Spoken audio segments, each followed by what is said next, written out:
Breaking news out of the NFL. With less than 24 hours before the final cutdown deadline, chaos is unfolding across the league.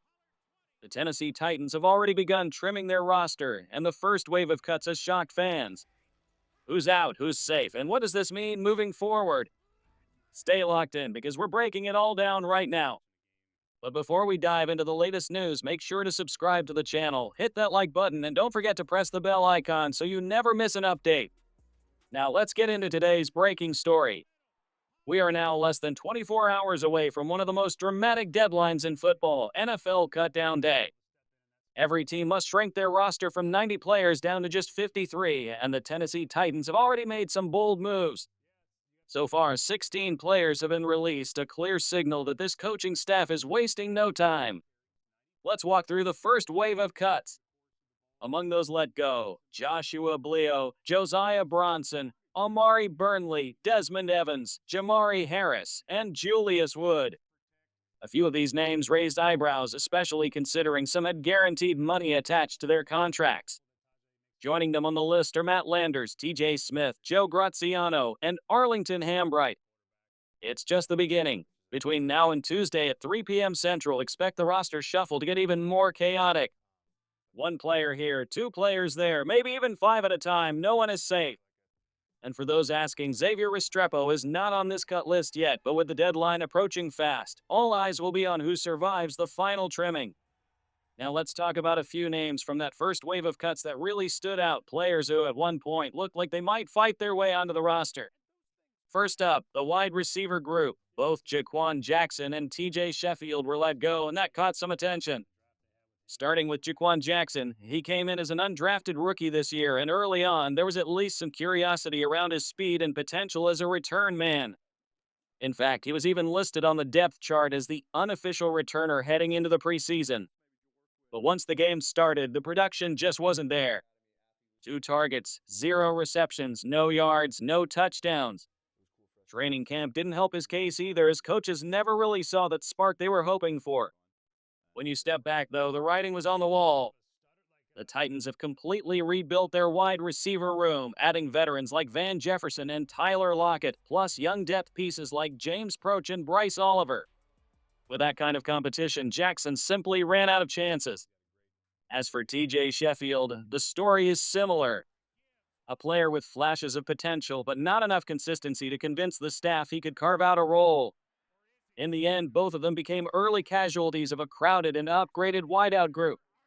Now let's dig a little deeper into TJ Sheffield's situation because his story is one of missed opportunities. Coming into camp, Sheffield had a real shot to earn a spot on the 53-man roster, mainly because of his potential value on special teams. But then came the turning point, a costly fumble on a kickoff against Atlanta. That single mistake left a lasting impression on the coaching staff, and from that moment, his path to making the roster grew incredibly slim. When you look at the numbers, it becomes even clearer. Sheffield logged just 37 total snaps across the entire preseason, fewer than even Xavier Restrepo, who was already seen as a bubble player. And while Sheffield showed flashes in practice, a couple of nice catches here and there, it wasn't enough to erase the doubts created under the bright lights of game action. Still, the door isn't completely closed for him. As an undrafted rookie, he remains eligible for the practice squad, and that's where his future may lie. If he can clean up the ball security issues, the Titans may still see value in developing him as a returner down the line. For now, though, Sheffield joins a wide receiver group that's already seen major shakeups. With names like Calvin Ridley, Tyler Lockett, Van Jefferson, and James Proch standing firm, every roster spot is a fight for survival. And one lingering question remains: what happens with Xavier Restrepo as the final deadline approaches? Next up, one of the more notable roster cuts, veteran center Sam Mustipher. Mustipher has been in the league since 2019, and while he's never been a star, he's built a reputation as a steady, reliable depth piece. But the moment the Titans activated Lloyd Cushenberry off the PUP list, the writing was on the wall. Tennessee wasn't going to carry 3 centers, and that left Mustipher as the odd man out. When you look at his preseason performance, the numbers tell the story. A PUF grade in the low 50s, not terrible, but not enough to demand a roster spot. His pass blocking grade of 64 showed some stability with no pressures and no penalties allowed, but again, it wasn't enough to separate him from the pack. The reality is this. Corey Levin is locked in the backup role behind Cushenberry, and he's been impressive enough to give the Titans confidence if they ever need him to step up. For Mustipher, that meant his time in Tennessee was over the second Cushenberry got healthy. As a veteran, it's unlikely he'll end up on the practice squad, but don't be surprised if another team brings him in as depth. Solid professional linemen like him usually find work, just not in Nashville this time. Now let's shift to the defensive side of the ball because a couple of cuts there really stood out. Specifically, we're talking about the defensive backs, a position group that always draws extra attention when roster trimming begins. The Titans came into camp with plenty of competition in the secondary. Coaches wanted to see who could step up in coverage, who had the versatility to move around, and who could bring value on special teams. Unfortunately, a few names just couldn't separate themselves from the pack. That's the reality of this time of year. Talented players, guys who've been grinding all summer, suddenly find themselves on the outside looking in. And for the Titans, the message is clear. They want speed, consistency, and playmakers in their secondary, and anyone who didn't meet that standard became vulnerable once the cuts began. One of the more interesting position groups in this round of cuts was the secondary.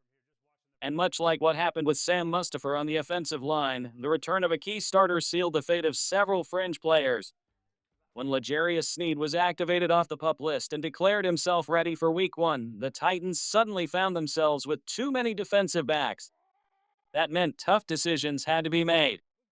The most notable name here is Jalen Kimber. Coming out of Penn State, Kimber was viewed as a promising young player, even drawing attention as a standout during rookie minicamp and OTAs. But when the preseason arrived, the production never quite matched the potential. Despite receiving over $200,000 in guaranteed money, a significant investment for an undrafted player, he couldn't earn a spot on the 53. The Titans still like his upside, though, which makes him a strong candidate for the practice squad. Another name is Davon Ross, a defensive back from Memphis who actually graded fairly well during preseason action, posting a 68.7 overall grade.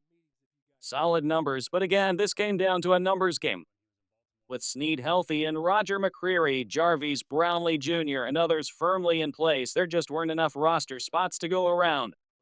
Other DBs like Jamari Harris, Julius Wood, and Joshua Bleo were also let go as part of this wave, reinforcing how crowded the secondary became once the Titans' top names returned to action. For now, the cornerback room is led by McCreary and Sneed, but with final cuts still looming, nothing is set in stone. The Titans sit at 74 players on the roster, which means 21 more cuts are coming. And some of those decisions could involve bigger names than anyone expects.